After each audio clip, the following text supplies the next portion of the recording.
So one thing in the gaming community that always kind of surprises me is just how many apologists there are. You know, people who will go out of their way to defend a bad decision just because they're so attached to their plastic that it clouds their thinking and their ability to reach a logical conclusion. You know, not everything is black and white, but there are some things that are pretty clear when it comes to right and wrong. And I guess probably the saddest part about it is that so many people are so self-centered and they don't care if someone else is being done wrong or being screwed so long as it doesn't affect them in their little bubble. You know, there was a poem written back in the 40s that went something like, "When the Nazis came for the communists, I remained silent because I wasn't a communist. When they locked up the Social Democrats, I remained silent because I wasn't a Social Democrat. When they came for the Jews, I remained silent because I wasn't a Jew. And when they came for me, there was no one left to speak." Now, first, before somebody flips out in the comment section, I am not comparing gaming to Nazi Germany in any way, shape, or form. But what I am saying is the point that the author's trying to make is if you don't stand up and say something while other people are being screwed over, why do you think anybody is going to come or care when you're being screwed over?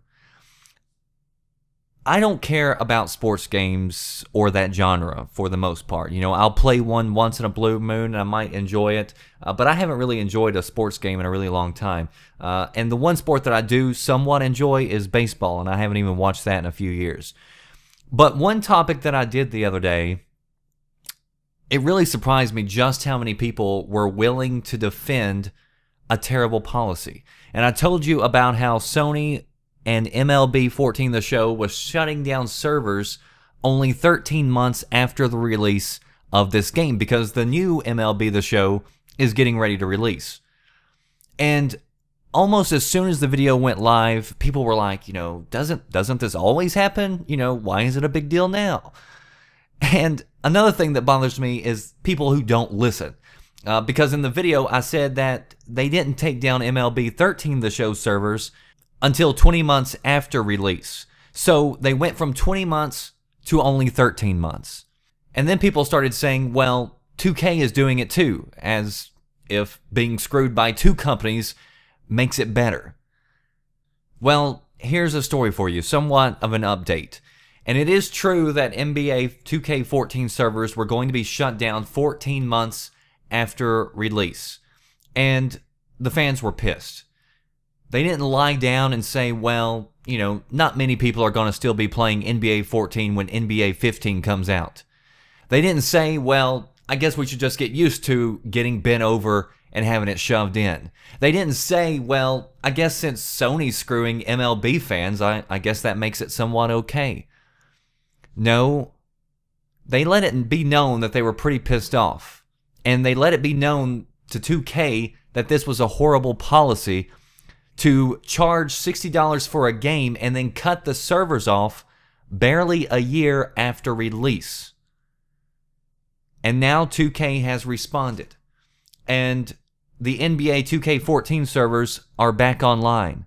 And they've also announced that from now on they're going to support NBA 2K servers for a longer period of time, up to 27 months after release.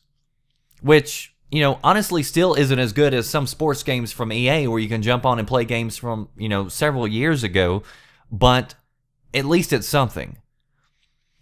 I do not get how any gamer can be okay with supporting shutting down online servers for a game that's barely a year old. I mean, that is just beyond me, and I cannot believe how many people were okay with that.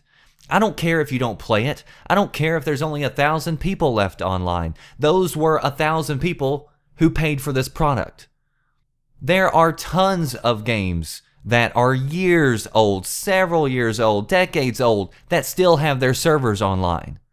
But this is a way for sports publishers to see what they can get away with, how little time can go by before they shut off the servers to try to force you to upgrade every year, which is basically introducing a subscription service, which, if that's what you want to do, fine, you know, that's fine, but don't sell it as a standalone product and market it as a game that you would buy like any other game, and then force people to upgrade by shutting down half the game.